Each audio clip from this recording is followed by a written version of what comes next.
Thank you very much indeed. Right. Ms Morgan, you're here, directly in front of me, and by a process of elimination, Mr Kavanagh, you're there. Excellent. You may just want to remove your visitor badges, only for sort of telly purposes, otherwise it looks like you're visiting a prison or something. Occasionally this place feels a bit like that. But thank you very much indeed for joining us this morning. We've got Mr Paul Kavanagh, Executive Member of SEN Reform NI, and Emma Morgan, ditto. I believe you wanted to make a very short opening statement. I'm not quite sure which of you is going to do that, but the floor temporarily is yours. So first of all, thank you to the Chair and the Committee to invite us here today and present an overview of what special educational needs is like from a parent's point of view in Northern Ireland. I hope we'll do a good job representing other parents also, so it's not just about myself and Emma, it's about countless parents that are facing the same barriers. This morning when I was walking to Westminster, I was thinking about how I would frame this, how I would frame this opening statement, and essentially why are we here today? And I couldn't help but shake off the feeling that we shouldn't be here today. Me and Emma, we should be at home getting our children ready for school this morning. Why am I in Westminster advocating for my son's basic human right to an education? He's at home today because the school that he's been allocated doesn't have the necessary supports.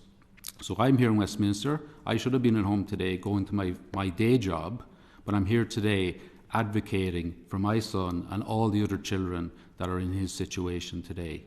It's a very emotive topic. Yes. I don't enjoy this at all. We're very private people. Most parents, we don't want to be airing our personal business in public, but we've come to this point that we cannot accept the desperate level of educational standards for our children. I'm only here today because my child has a disability. If my child did not have a learning disability, I would not be here today. He was born with Down syndrome. He has a severe learning disability. He has physical needs that cannot be met today. And we don't accept that. We don't accept that nothing can be done. The Education Authority is failing our children. They are not accountable to anybody. Sarah Long sat here back in May. Who is Sarah Long accountable to? We don't know. We can't get those answers. We've gone to our MLAs. We've gone to the EA. We've gone to the Department of Education. We've gone everywhere. We have exhausted all avenues. And this is why we're in Westminster today. Why are we here today? We have a number of key points we'd like to make. Basically, there are three big issues for us. One is there's no equity of access for children with special education needs to the education system in Northern Ireland. It's discriminatory. It's categorically discriminatory. The second is that there's a severe lack of early intervention services that's going to accrue more costs down the line. There is no logical, from a purely financial sense, there is no logical reason not to be investing in early interventions. Early interventions are evidence-based. They show that those costs and the additional services that are going to be needed for those children they're going to need more social care, health, everything is going to be impacted. And the last is, where's the accountability at the moment? There is no accountability. And why are we sitting on about 10 different reviews of special education in Northern Ireland, but dating back from 2009 and still talking about the reforms that need to be made? From a parent's point of view, it's just not good enough. The system is failing our children, and that's why we're here today. And again, I'd like to thank the committee because this has given us a voice today in Northern Ireland, and many parents are looking at us today hoping that we will hear something that will help break this impasse, because all indicators say that this situation is not going to get any better, it's going to get worse. So we want to know, we're here today to give you an oversight of what it's like from a parent's point of view, and we want to know what mechanisms are in place, what responsibilities does the British government, the UK government have when international law and regional law has been broken, and what surely human rights are not a devolved matter. Okay, this is serious, and this is happening in the United Kingdom. Why should a child in Northern Ireland face significant barriers than a child in Scotland, England or Wales? That's the context that we are here today. And again, we thank the committee. We're very grateful to be here. And I suppose just to add very briefly, what we're doing today will be very different from the previous session, obviously, because we are a newly formed parent advocacy group that was really started in June. So this is very much in its early days. The previous session heard about, large level detail about financial systems. However, we are bringing our lived experiences as parents who are suffering the consequences. And we can hear the big picture and understand that. However, our experiences say something different, so that's what we're hoping to present today.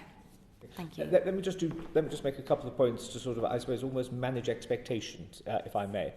I suppose, Mr. Kavanagh, and I answer this not as a lawyer or indeed a human rights specialist, but in terms of if there's an alleged abuse of human rights under the Act, you're right, they're not devolved, then any citizen has resort to the courts to explore and to establish that, and that's something which is open to anybody. We're obviously, as a Westminster committee, looking at sort of the public finances in the round, but very conscious, as clearly you are, that these are devolved matters. We are the understudies, if you will. We're trying to fill in a scrutiny and accountability overview gap created by Stormont's not functioning.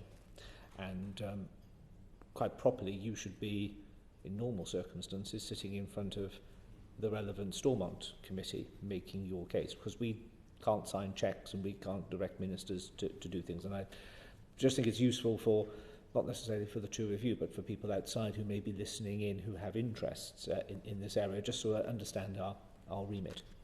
And the other, which I say, and I don't say this flippantly or indeed with any sense of pride or whatever, don't take it personally. Because I think all of us representing English constituencies and ditto colleagues representing Welsh and Scottish constituencies will have parents of children who've been statemented or have care plans, etc., who make exactly the same case. And it usually boils down to, and I put this in very simplistic terms, why does everything that we have to secure and need have to be such a struggle and a battle? Why do we have to make our case 3 or 4 times to 3 or 4 different people to get something which we were determined to be a fairly basic public service? So that doesn't alleviate your problem, but this is not a problem which is unique to parents of special educational needs children within Northern Ireland. This is across the piece. I'm going to, so hopefully that's just been sort of helpful as a sort of bit of a scene setter, for want of a better term. I'm now going to turn to Mary Kelly-Foy. Mary. Thank you, Chair, and welcome, and thank you for giving up your time and the sacrifice that you've made to be with us here today. And I totally agree. You shouldn't have to be leaving your children to be here. I'm going to ask you about, obviously, if it's about your lived experience. I want to ask you what you feel, or what the parents you represent feel, are the current challenges facing children with SEN, and what factors do you think are exacerbating them? And I must say, I think you might find it useful to know that I had a child with a severe disability.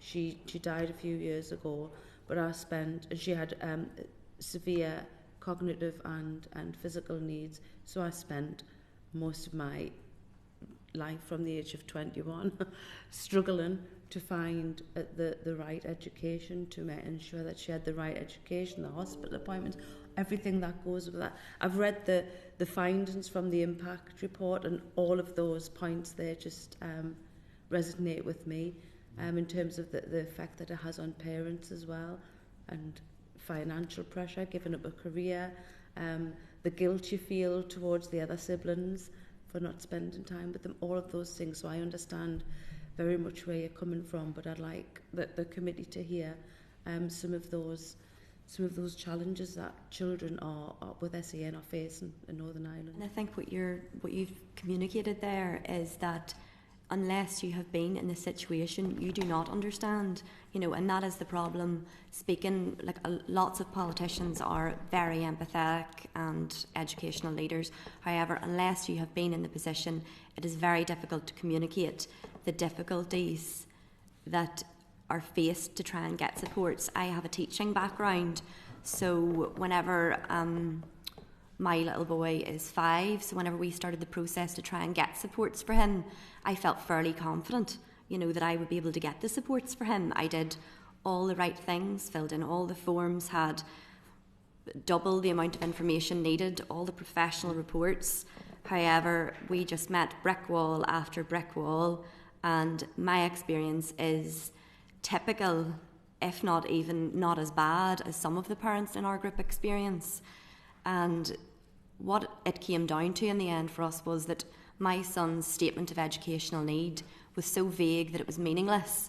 So we were left in a position to not send him to school because we would not get any support for him or therapies.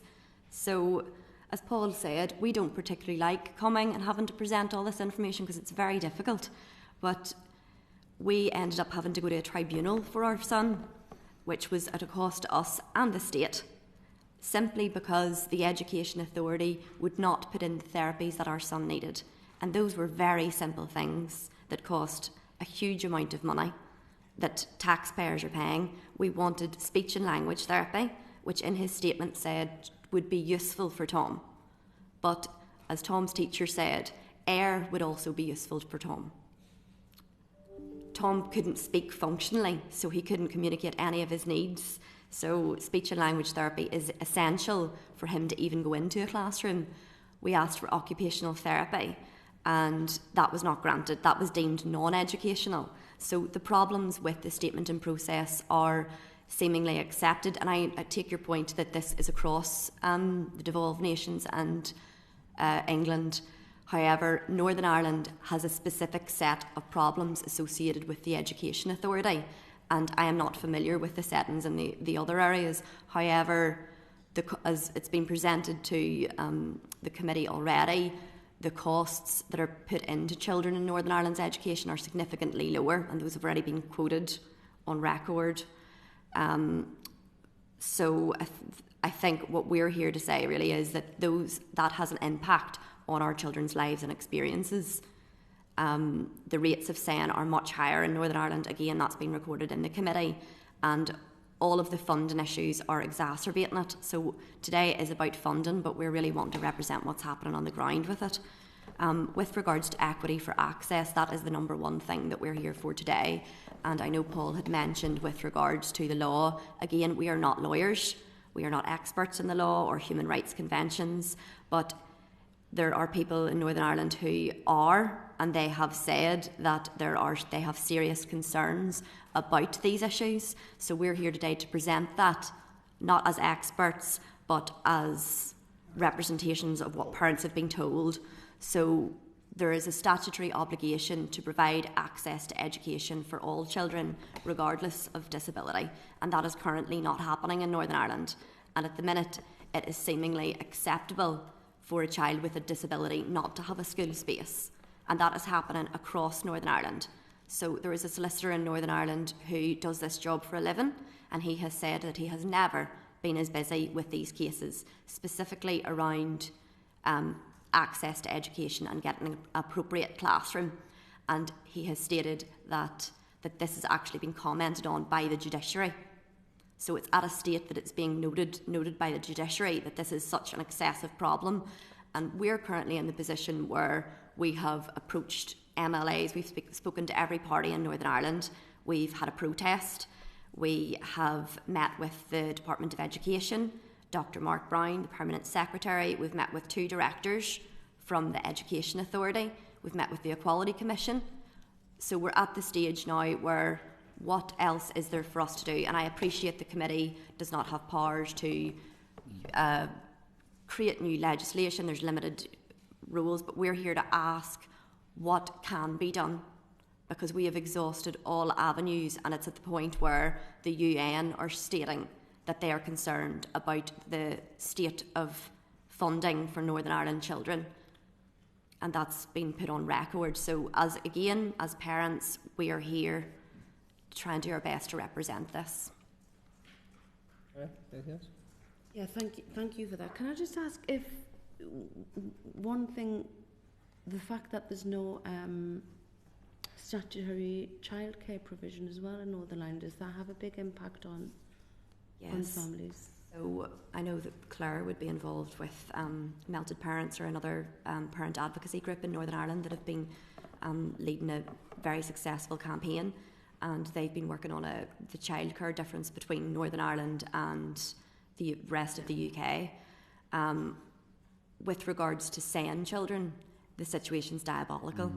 So I myself, professional female, Paul's wife as well, all impacted by the situation we're in. I have not been able to return to work as a teacher personally, because my son's school was 45 minutes away when he was 3 years old, so I was his taxi. I had to pick him up, bring him home, and we also didn't have anyone to look after him because his needs were complex. And you hear that story time and time again in Northern Ireland. There's been parents who have given us their testimony that have been in STEM roles and they've had to leave them. Another family have 2 sons who had severe learning difficulty amongst other needs, and the parents had to have the conversation about who was going to be the full-time carer for the boys, who were well into primary school age and had no placement. So it's not a situation of just nursery and P1. This goes on throughout school ages, and it's going into secondary schools as well. So the impact that it's having on family income, the cost of that, is huge.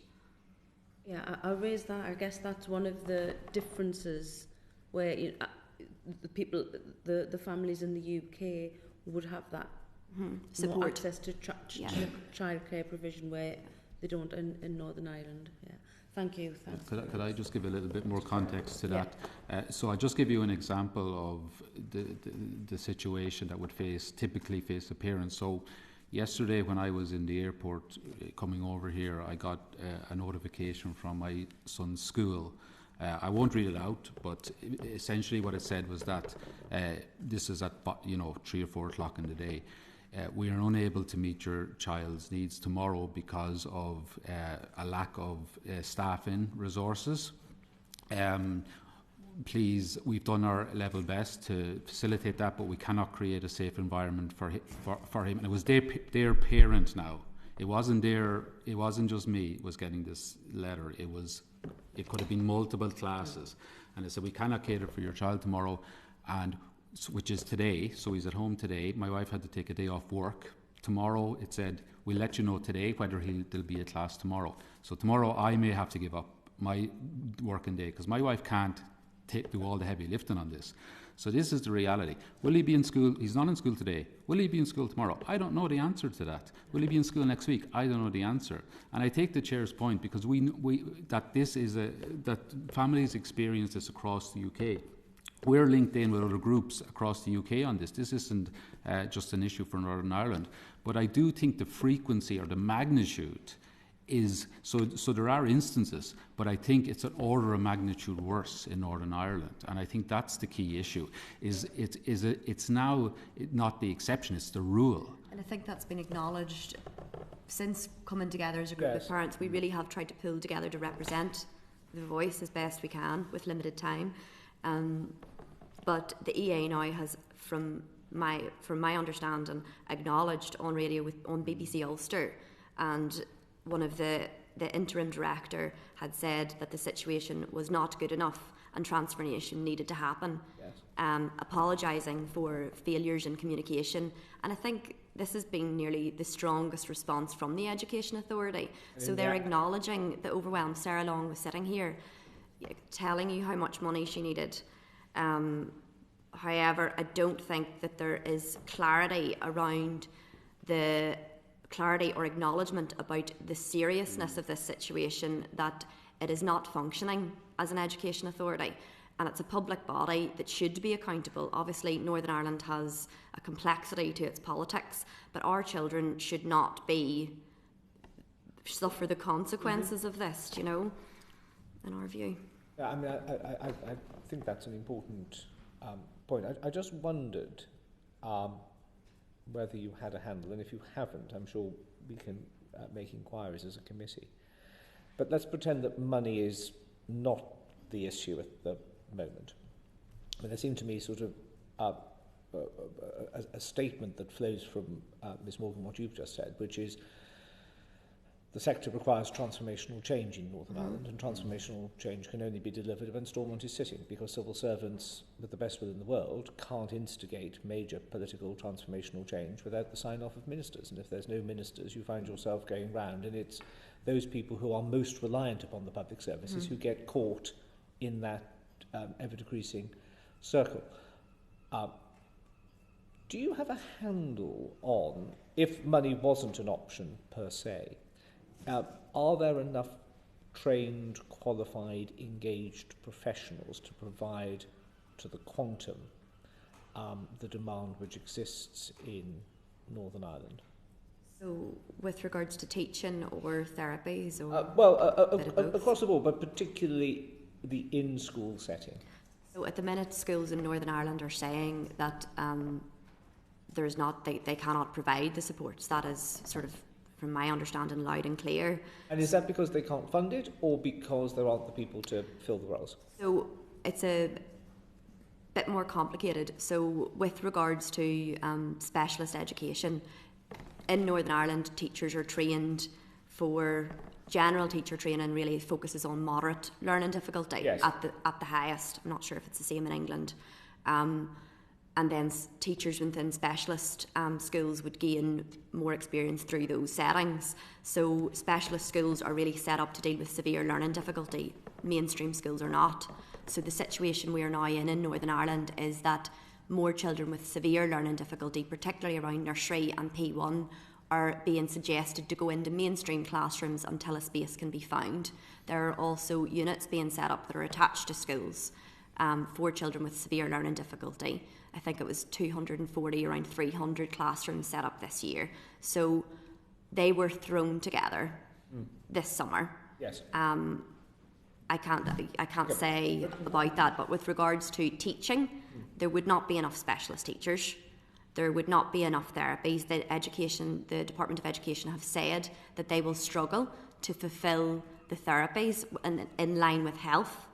You know, so there is not enough. That is definite.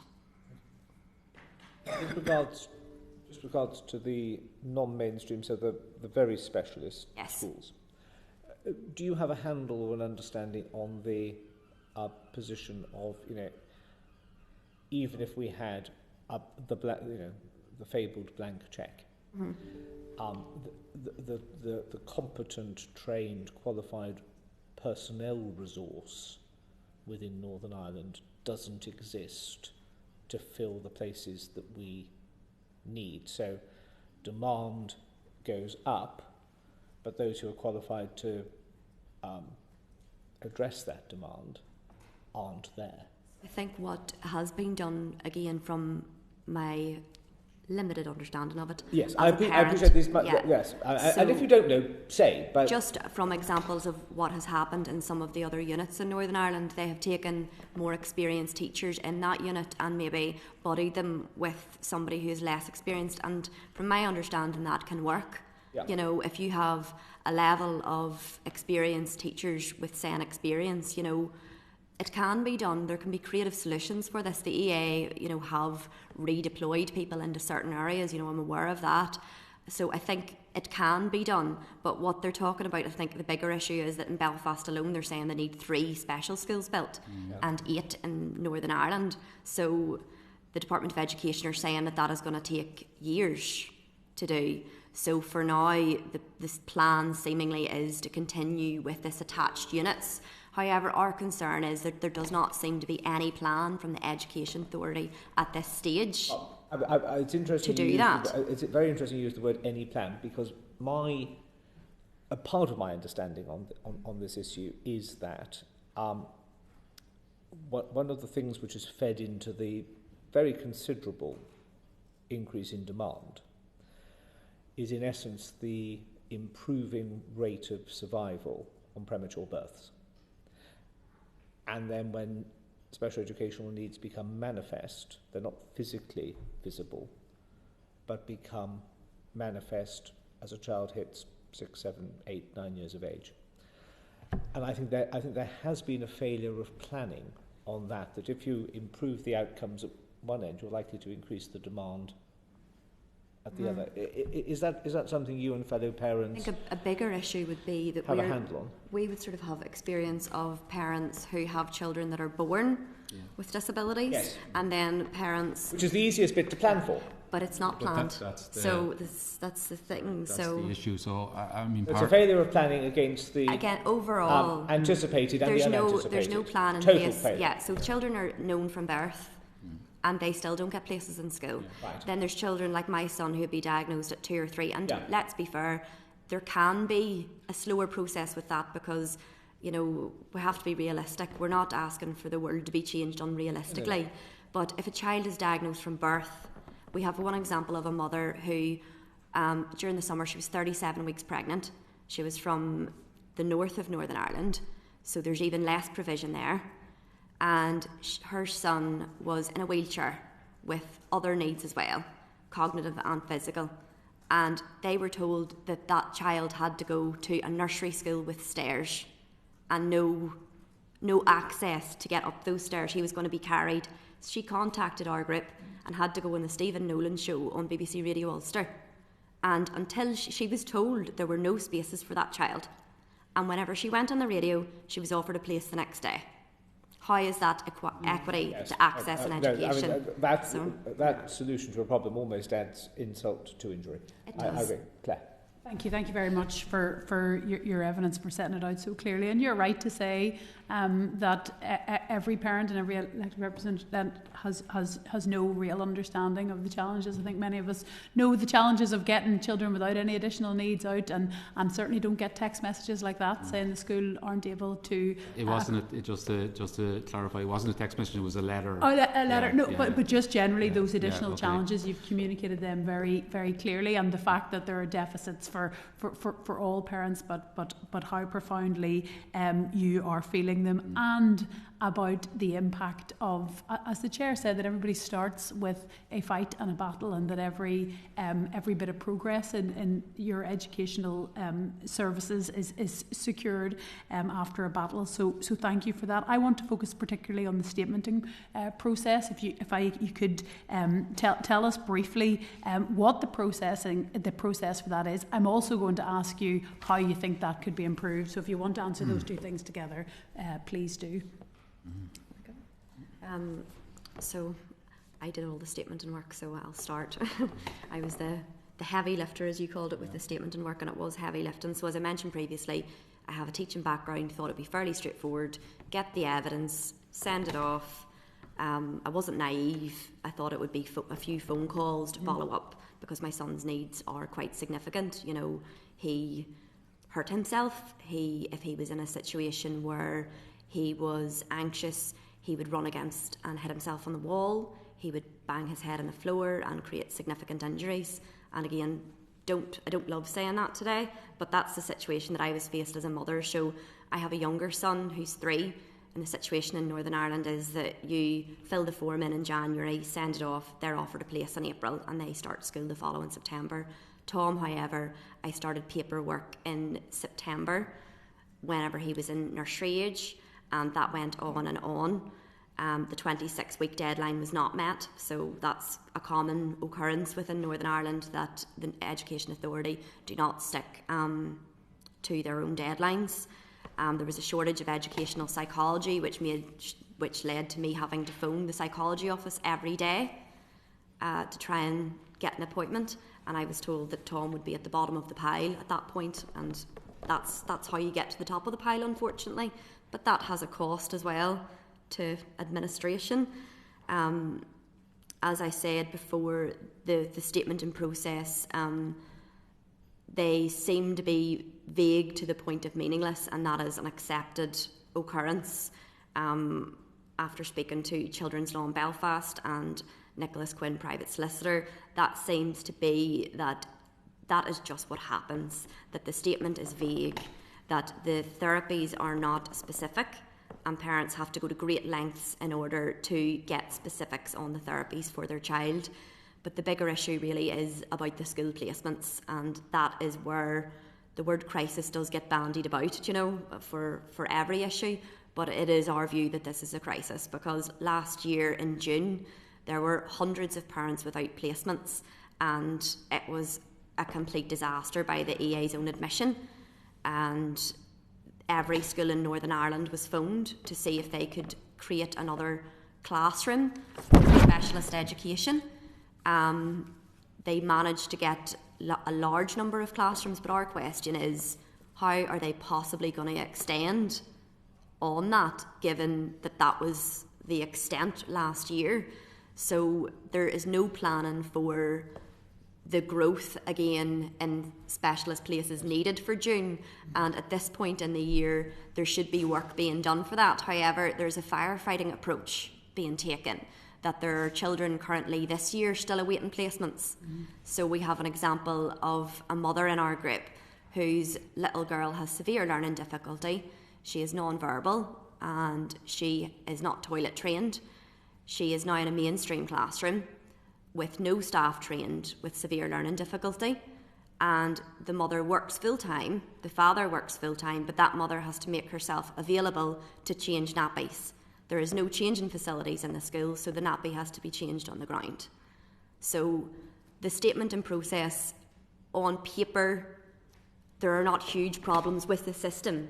It is the implementation and the running of the system that there are huge issues with. And because we have no sitting stormont, there is no education committee, and we have no one to go to.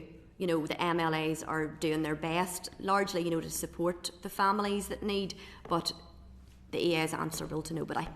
Those challenges, so on paper you think that the statementing process is as it should be, but there are clearly you do have to intervene and back and forth to get that information. Sorry, Paul, you wanted to come in? I think I can only speak from my own experience, because I don't want to speak for anyone else in terms of statementing for ethical reasons, but the statementing is far from ideal. It starts in about January. In our case, our little boy, as I said, has Down syndrome. His needs would have been known from birth. The statementing process starts in January. So it's the timing of it. So the timing of it is even if it's finalised in 26 weeks, which it never is, it usually goes into 40 or 50 weeks, you will not know where your child will go to school until a week before the school term starts. Another issue is the sections in the statements. There are certain sections that are legally enforceable. Section 3 is the only part of your statement that has any relevance. Right. Your statement has 5 sections. So what the EA, or at least in our case and other children's cases, is that they will put things like speech and language therapies, occupational therapies, as a non-educational need. So if my son is non-verbal, but according to the EA, that's not their problem. Him learning to speak, that's health. Okay, so you have to battle then to get that put into your section 3. And when you do get it put in, it says something vague along the lines of, Aaron, who's my son, Aaron should have access to speech and language therapy. That's it. No details whatsoever about how many hours, what that therapy should even look like. So, it's my view and the view of many other parents that the statements are kept deliberately vague by the EA because they don't want to deliver the services. It's a cost-saving measure. Those statements are worked backwards. They look at the costs, and then they basically apply whatever they can think that, and plus the educational psychologists that are so integral in the statements are employed directly by the education authority. They are not independent. So we're facing a system like the statementing process, and I think myself and Emma were talking about this earlier today. Like, I'm an academic. I work in Queen's University Belfast. I've worked in other universities. My job is so admin processed. I'm used to filling out forms, processing. I know this stuff backwards. Emma as well. we have parents the same. And this was the most convoluted, complex, frustrating process that I've ever faced. We had no communication. You're issued a link officer who you never hear from the start to finish. The Education Authority have told us that each link officer has a caseload of over 1,000 cases. That's the level that each link officer has, according to the. I think Emma can clarify that or can confirm that. I've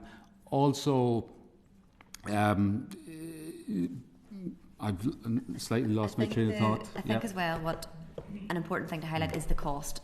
Paul's talked about the cost to the families. However, there's a cost to the public purse regarding all this as well.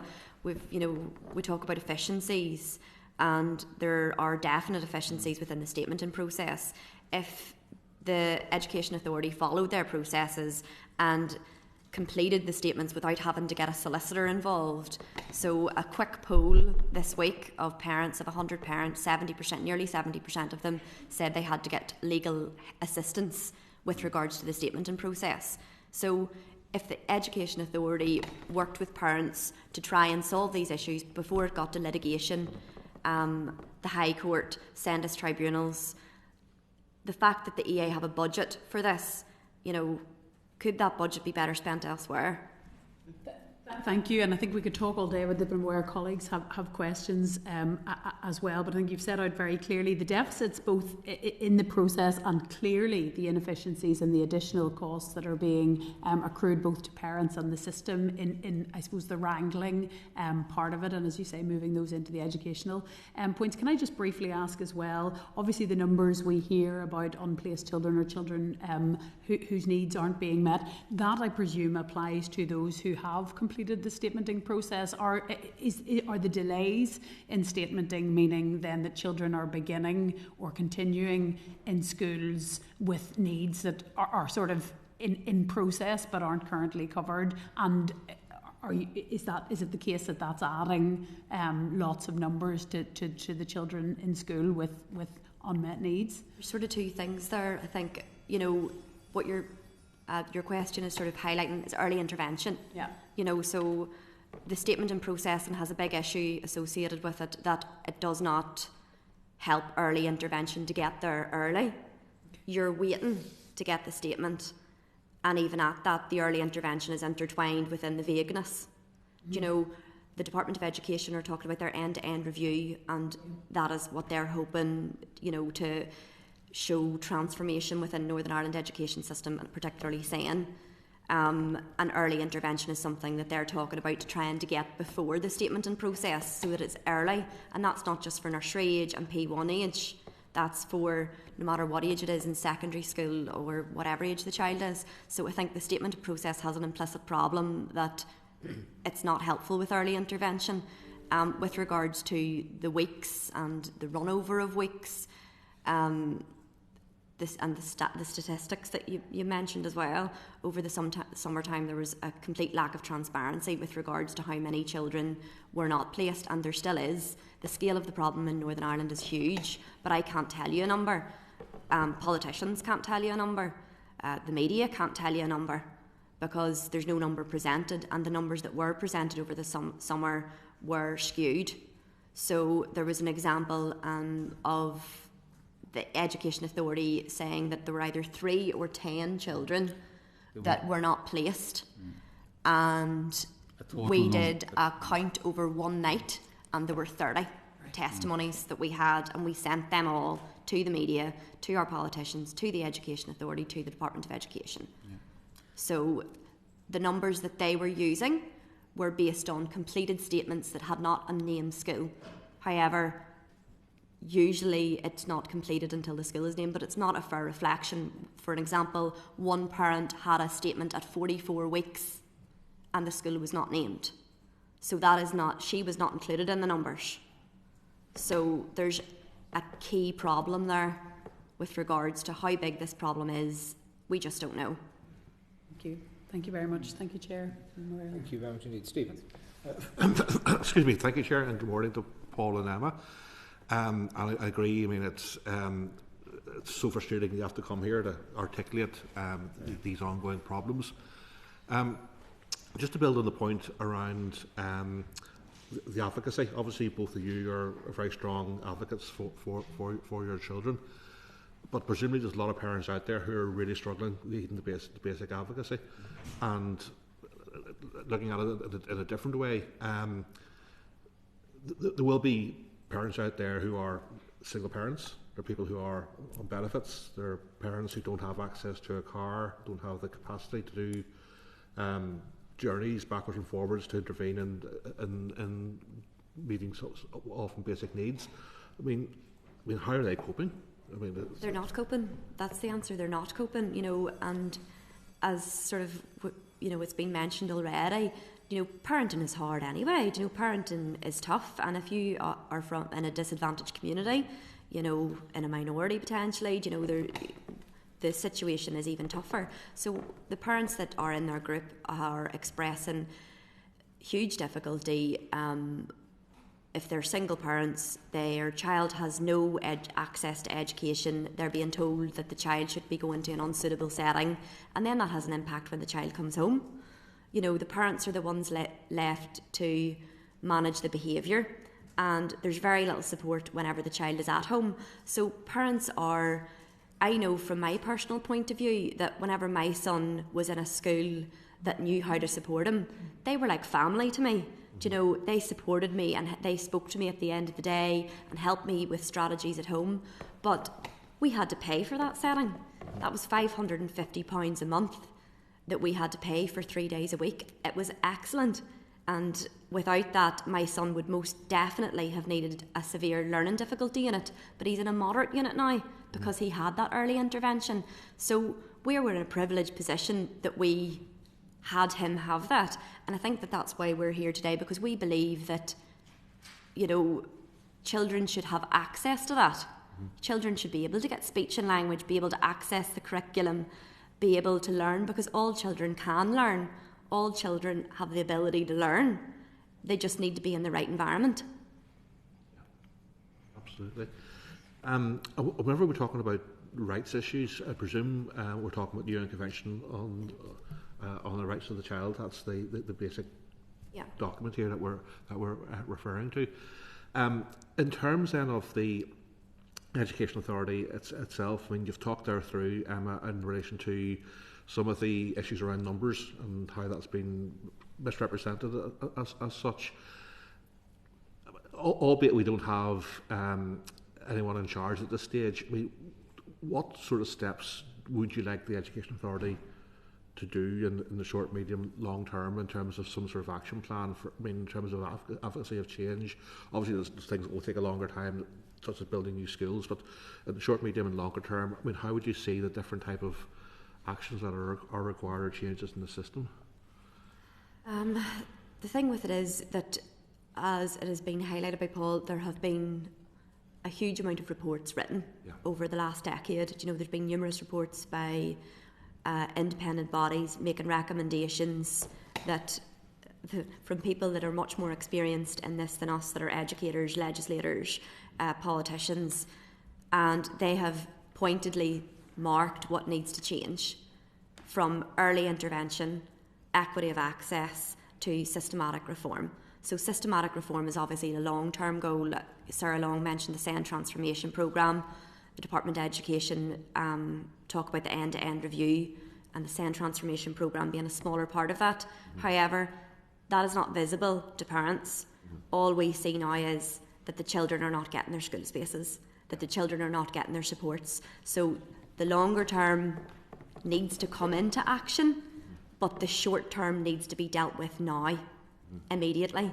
Otherwise, the situation in June will be untenable. And to build on that, I mean, obviously money is an issue across the board, and this should, of course, be a priority in that regard. But short of injection of cash, are there structural organisational things that could be done today if the Education Authority did things differently? I think it's an issue of accountability too, though, Stephen. If there are actions to be taken, who's going to lead that? Who is going to hold the public body responsible? I don't have the answers to those questions, but we're here to ask those today and to try and find answers from yourselves, who are part of the UK government, to find out, is there a way that we can Just to correct, and I know it will sound a pedantic correction, but we're not part of the UK government. Not part of the UK government. We are part government. of the United Kingdom Parliament, Okay, but we're not part of the government. corrected. Okay. As the decision makers, you know, we're here to bring our concerns. Basically, that's what I suppose the point I'm trying to get across. That there must be something that can be done.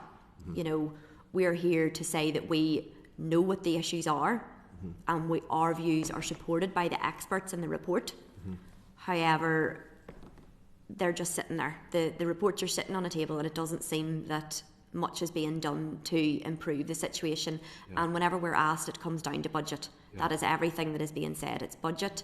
It is that there's no stormont, but there must be something that can be done. Sure. And transparency is a subsection of accountability as well in terms of what's happening. I don't want to get into personalities too much, but if I picked up something that was said at the beginning, you've mentioned you met with Mark Brown, and you've met with directors in the Education Authority. By implication, does that mean you have not met with the Chief Executive of the Education Authority? That would seem to be a major deficit.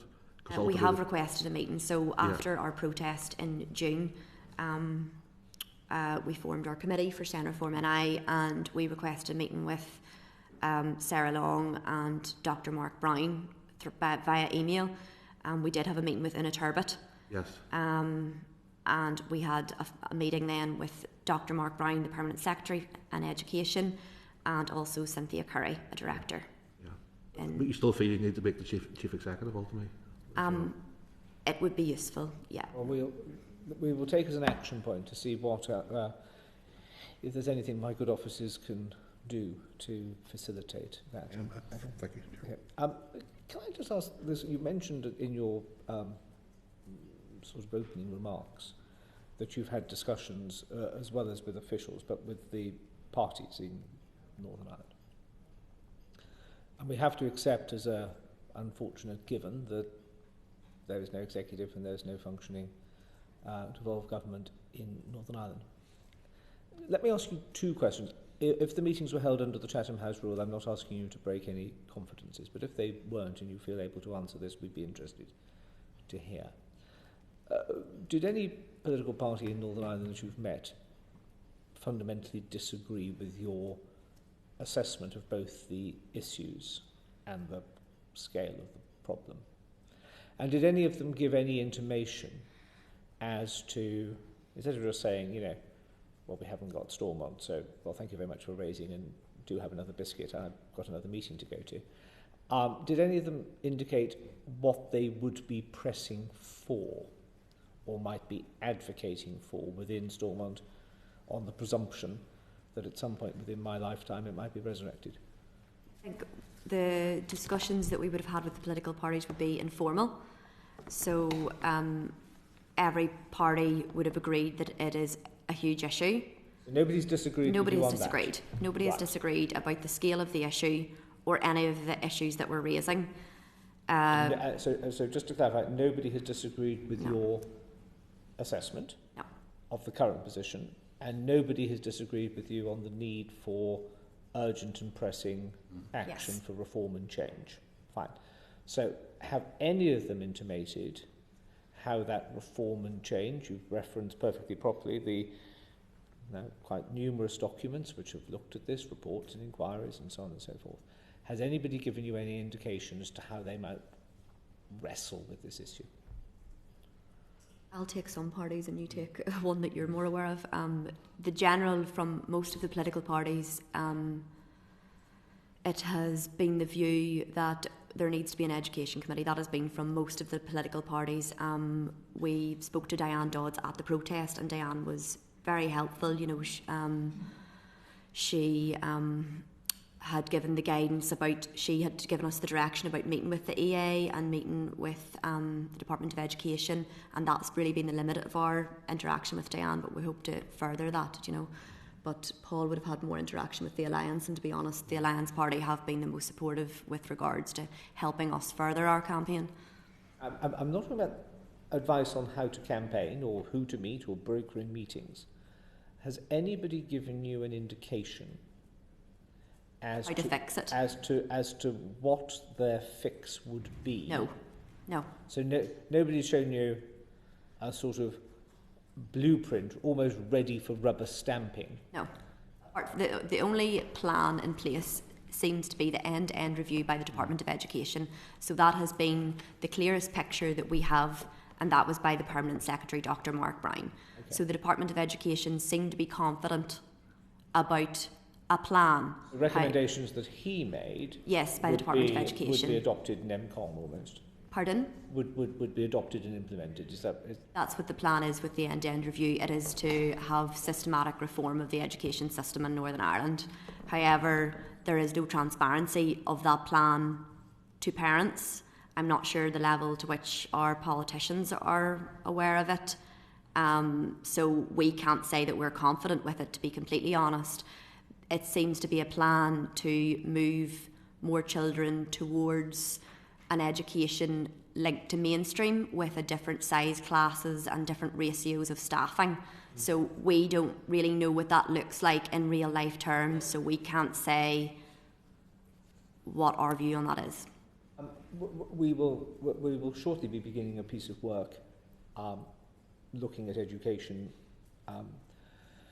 with some degree of emphasis on provision of integrated education within Northern Ireland, but looking at other areas as well. I'm now going to ask you a question which may just expose me to the most enormous amount of ridicule given the ignorance level that it will show when I ask it.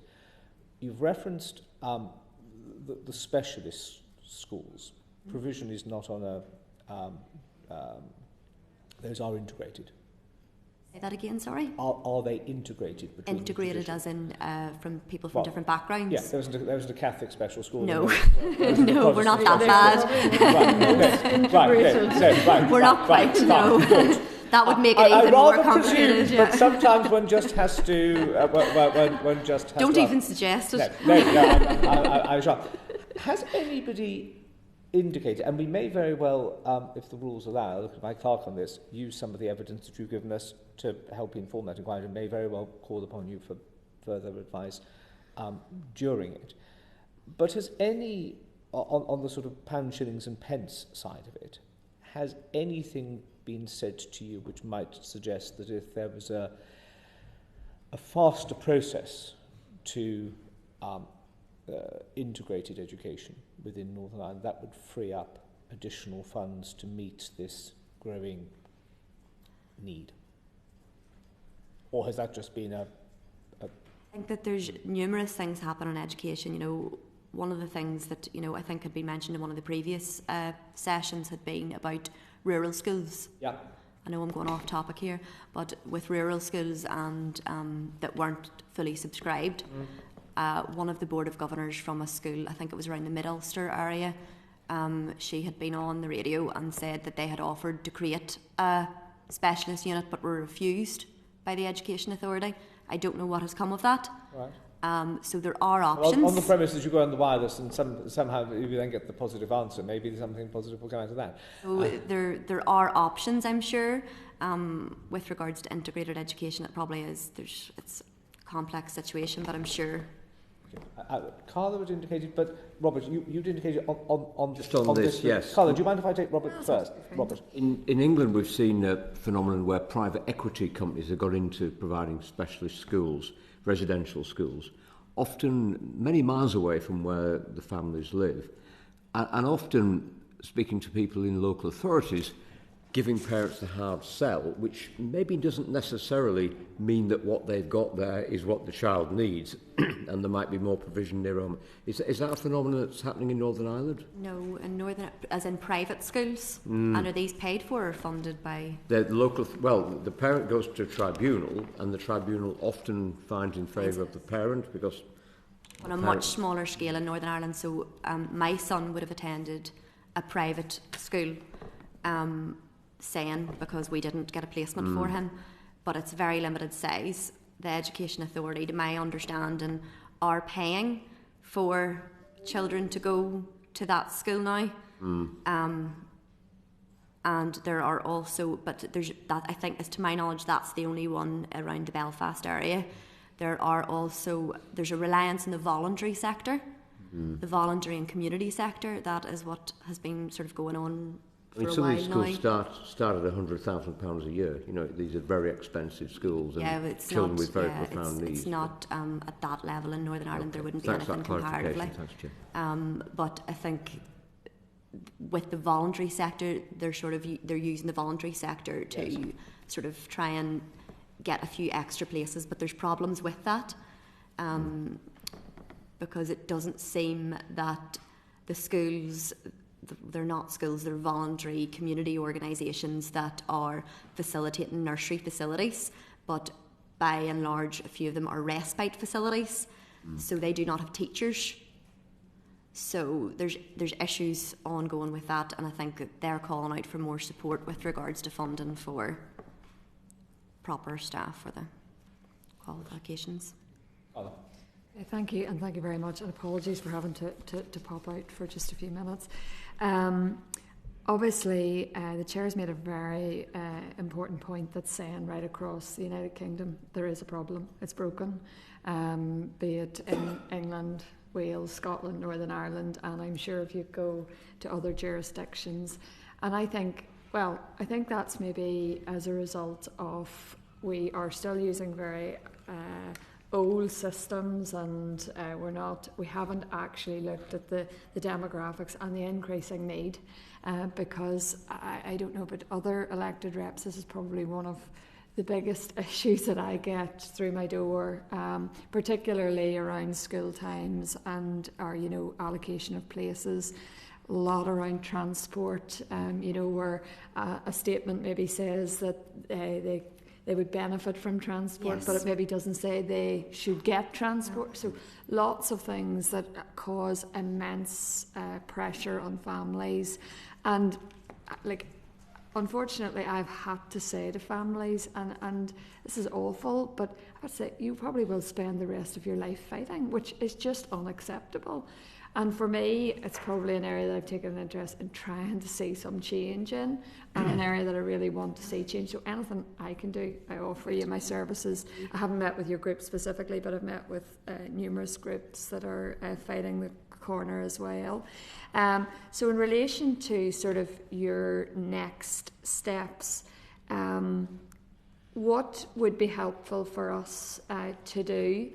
Obviously, we are keen to see the reform that's needed, keen to see the money allocated that is needed.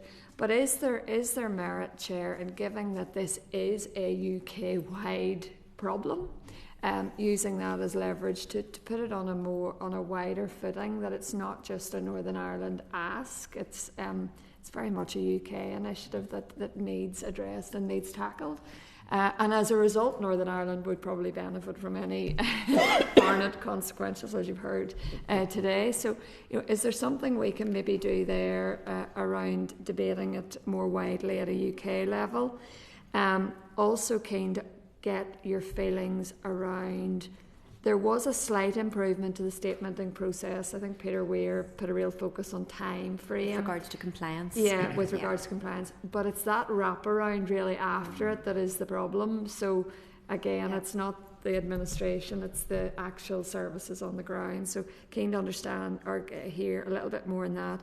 And do you think there needs to be more around that sort of early years? So Sure Start engage for children with disabilities, and do you think it would be beneficial to see that rolled out right across Northern Ireland as opposed to just top 25% of areas of deprivation? So keen to know that. And what else did I do? Oh yes, just a slightly wider, do you find there's an improved number of facilities for children and young people with disabilities? I'm probably thinking more physical disabilities. So I know in the ABC Council area I was a big advocate of getting new facilities for changing, yes, particularly for older children, because a children's changing station isn't sufficient for a child who's older. So we have put in a number of those, and a number of our parks as well. We've been able to implement that. So keen to understand if he's done sort of an analysis of that. Is that improving on the ground? And also then finally the move from primary to secondary. I know obviously in special schools it goes right through, And I would make the suggestion, we have 2 excellent special schools in my constituency, Donard and Sierra. And you know, as a committee visit at some stage, there would be it would be great to go to. Do you find sort of that transition, particularly in mainstream, is difficult? Yeah, there's a lot in that. There's a few, so I'll go a random approach. The debate is an interesting idea. Yeah, that would be great. You know, to have it on at the national level, because it's obviously issues with SEN education are going across all of the areas in the UK. However, the issue is that there's such different processes in each of the areas, and what comes with that are specific issues. So with regards to the equity of access and the effectiveness of how that is happening in Northern Ireland, I do think that is quite a specific issue. And I also think that the funding issue with regards to special educational needs is specific to Northern Ireland as well. Just from looking at the statistics that have been presented here, it seems to be, you know, what you've mentioned in the previous session, the underfunding in Northern Ireland with regards to education has a specific impact on SEN children. So I do think that there's some specifics around the Northern Ireland issue that are making the experience for our children worse. With regards to the early years, so it was the Sure Start. They do provide support for the younger children, and I think again the voluntary sector is a big thing, really, isn't it, Paul? I think outside of school, the voluntary sector has really stepped in to help families. I mean, it's only for them. Our little boy wouldn't have had anywhere to go over the summer, you know. And he went to a place called SEN Space in Dunmurray, which is really well run. But again, and in fact has turned into is now facilitating nursery places that for children who couldn't be placed in EA nurseries. And as Emma pointed out, though, they won't fund a teacher in those nurseries. So again, we see that as although it's not maybe a statutory requirement, it does seem discriminatory in the sense that if your child doesn't have special educational needs, they go into a nursery with a teacher, but if your child does, they end up that's not a funded part, and logically you would think our children would need a little bit more support, or at least equal support, and they don't seem to be getting that. But yeah, in terms of the voluntary and community sector, they're really doing a lot of the heavy lifting for gaps that are left in public services at the moment. And I think many of the organisations have been here before the committee talking about how difficult the landscape is for them under current funding measures, where the last budget has really decimated a lot of their funding, which is not good news for us on that front either. So yeah. I think that's where we need to get smarter, because for the public purser, you know, the public sector to pick up a lot of this stuff, it costs a phenomenal amount of money. Whereas if we had a lot more service level agreements with the voluntary sector and actually, you know, push that service out to them, it would be so much. Devil's in the detail though, because it seems to be that it's being pushed out, but is it right? Yeah. So there's examples where the settings are having to organise teachers themselves. Mm-hmm. So is that acceptable? Mm-hmm. And then just on your other points, it was interesting you brought up facilities, Carla, because I know like a lot of the parents, you know, are really happy with the facilities that are happening throughout Northern Ireland for the change in spaces, and that's something that's desperately needed. However, I would like to draw attention to the fact that that's not in schools. You know, so for these children that are the influx of children with moderate to severe learning difficulties into mainstream nurseries, the vast majority of who aren't toilet trained, there's nowhere to change those children. Some of them don't have a classroom assistant, so the parents are having to come in to do that. And the staff ratio is 2 adults to 1 child for that. So it's the facilities and the resources that to help the mainstream schools. You know, if we're looking towards an inclusive education system that the Department of Education are trying to work towards, again, the devil's in the detail. You know, inclusive is not good enough if it is only just a name. You know, we need an inclusive education system that actually includes the children and gives them dignity in that classroom, rather than getting changed on the ground. Yes. You know. I'm sort of slightly conscious of time, and colleagues have, I know, things to go on to, and you'll appreciate we could sit and discuss this issue for many, a long hour. Mr. Habley, our clerk, has just dug out a Department for Education Select Committee report on the provision of special educational needs dated 2019, which we will circulate to colleagues, but also ensure Mr. Kavanagh and Ms. Morgan that you have sight of that as well. Mary, I'm going to turn to you, I think, for our final question. You'd intimated you wanted to come in. I did there. I was just interested to know what the situation... Can we make it nice and... I will. What the situation is in the Republic of Ireland, what the SEN provision there is, and whether or not whether or not there is any support from the Republic of Ireland, especially for those families in those border areas. Are they able to go to the schools across in Ireland? Are you asking, can families Cross border, leave that are resident in Northern Ireland go across borders to the Republic? I wouldn't be able to say. I know one of the issues that has affected some communities along the border is the disparity between pay. So a lot of teachers now, or even educational psychologists, can live in Northern Ireland and then take jobs across the border, and that's also a big issue in terms of parity of pay. At the moment, the salaries of teachers and classroom assistants are not on an equal footing with their peers in England, for example, who get paid thousands of pounds more at the same grade. And it's hard to attract in that good quality trained professionals, and that's also a big issue in Northern Ireland. Is there isn't a penny to increase the salaries given the levels of inflation, and essentially what's happening is teachers and classroom assistants are essentially taking a pay cut every year because their salary hasn't increased in 3-4 years. And that's also an issue. How do you attract and retain staff if you're not willing to pay? If you're selling them, well, it's a vocation, and we're not going to pay you. So again, another big issue for Northern Ireland. Is the provision better in Ireland? Do you know? I couldn't. Don't know. I really couldn't say. And it's something I am actually looking into, because I am from the Republic of Ireland myself. You probably can guess from my accent.